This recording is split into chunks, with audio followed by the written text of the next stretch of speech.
Nope, you're great. Go for it. Just keep going. Or restart. Okay. Yeah, I already clicked it. Okay. Crafts can be kind of cool and kind of fun to do whenever you're bored. And whenever I was a little kid, I used to do them like all the time. So I'm going to teach you today how to make a beaded lizard, as this is. So first, I'm going to tell you the materials you really need. Personally, I normally would have a key ring, but I didn't have an extra one just lying around. So this one I did without a key ring, and I just have it as an example, but you're gonna need like string and a pair of scissors and then some beads. I counted these out, and you have to have exactly 47 beads. But you can make ones bigger than this. This is just a really simple and easy one to do. And so I normally have 3 different colors. One is going to be the stripe on the lizard and the feet. The other color is going to be the body color, and then I have 2 just really bright, vibrant colors normally for the eyeballs. And so first off, you're going to take the string and measure it out. I normally try to do about, try to make it to where it's long enough, because you have to make room for this little loop right there if you don't have a key ring. And so I try to do about maybe the length of my arm, because it's better to have extra string than to not have enough. And so what you're going to do is first you're going to do this little loop here since you don't have the key ring. And I'm going to put it there. I normally do, I don't know what you call this knot. It's just, it's a knot. You take it and you take the little loop of the string and you push it through the knot. What Craig said, if that's correct. So you'll take it and then you'll have the knot right there.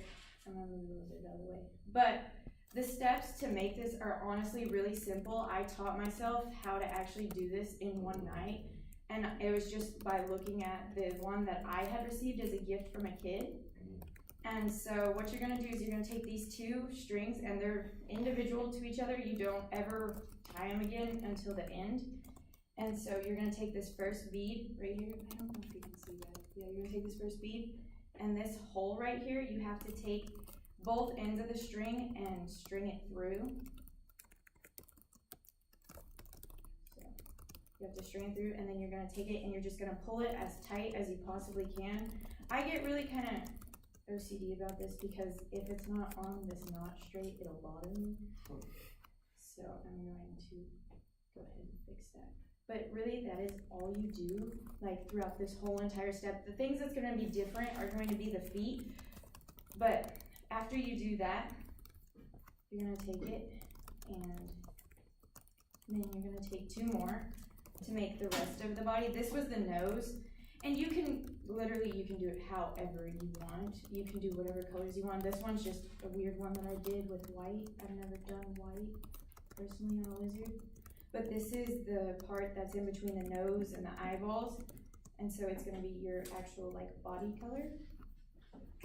And then you take it and you string the string back through the 2 holes again. And then you pull it tight. It'll stay straight. It's fine. For this next row is going to contain your eyeballs. So what you do is you take the one random color for that you use for your eyes, whatever you pick, and then you take a body color that you have originally chosen out, and then you take the other eyeball, and I normally just string it through on one string, like one side of the string, just so that way I can hold them together as I string this part back through. So that way it looks like that, because it has to go through each and every little bead through the little holes that are already there for it to actually work out. And why is this twisted? Would you do this process for any animal? It's a little different whenever it gets to be different animals, but it's the same concept. You still string it through each of the holes on the bead, and then you take both strings and you thread it through. And so this part is the back of the head, so that way you can lead into the neck. Why is this doing?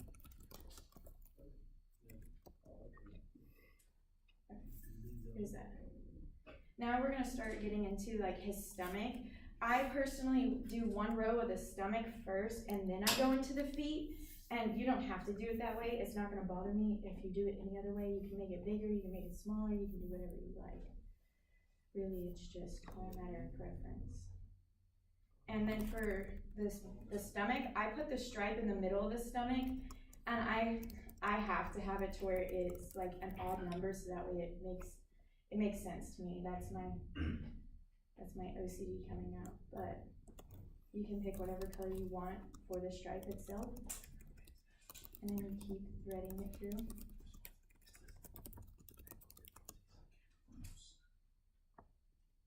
Oh snap.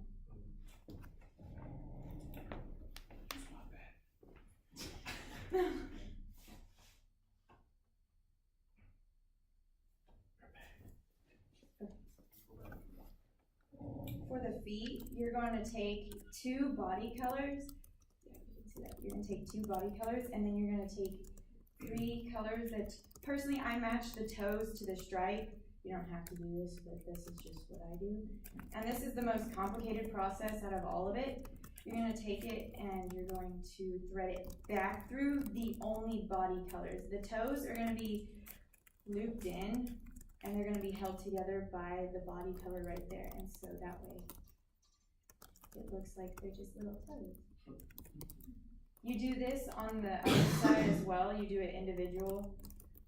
You don't ever thread these back through in the middle until you get to the next part of the stomach.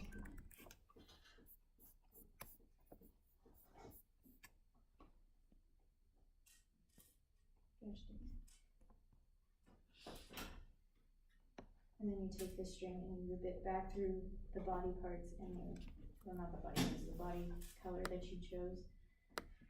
And then you pull it tight once more. Then you just continue doing the steps that you were doing with the stomach. You make them to where it has.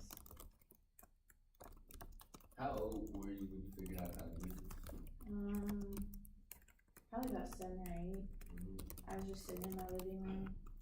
And my friend, he was autistic, and he was in my class at my old school, but he was really good with making like arts and crafts, and so he had one of them on his keychain, and I sat next to him, and he was really sweet. Like you wouldn't have known he was autistic unless like he told you, and so he was talking to me, and I saw that he had one, and so I was like, man, that's really cool. Could you make me one?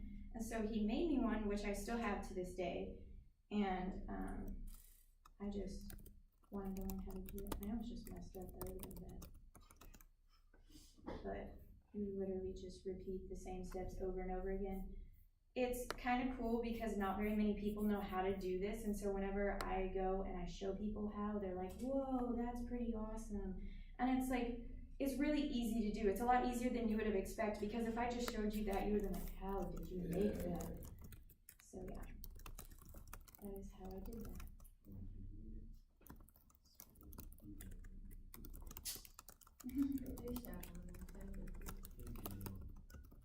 What's the biggest animal you done made? I made a butterfly one time for my mom, and it was pretty cool because you take the same steps that you did for the feet right here, and you just loop it back through only certain individual beads. You don't loop all of them back through, and so it made a really cool lizard. For this one, I wanted to make the back feet all orange because I can. And you can do what you want with it. It's really just whatever colors you want to do. It's not specific at all. That's why that one's so different compared to this one, because you can make it individual each and every time you make it.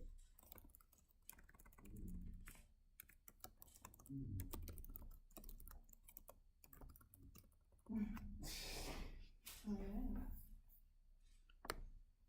You giving out free samples? If you want them, you can have them. I don't keep them. I want the black one. I want the white one. I I want to make one of my own. I made a ton of these one time for my family reunion, and we had like a little auction for the kids with like fake little Monopoly money, and so they found it the coolest thing in the world, and so that was really fun. Have you ever thought about selling them? Like just selling them? I've sold a few. It wasn't really a huge thing. I just get too bored easily to make enough of them to sell a ton. Mm. For the tail, you once again just take one bead and thread it through. How much you sell them for? I sold them for $1. I was a kid. What did you expect? It wasn't gonna be a big market. Oh, too bad you took that lunch. Very much. For this one, he kind of has a little tiny tail. But yeah, and then once you get to the very end of it, you can take it and you do the same knot that I did earlier. I do this knot just because it stays better than just like tying it off personally, and it's a lot tighter. So yeah, there's my little lizard with his little tail. Did you bring an extra bead? Yeah, I did apparently on accident. I think I dropped one, but it is okay. So in conclusion, this is how you make the little lizard. It's individual, it's easy to make, and it doesn't take very long. Smooth.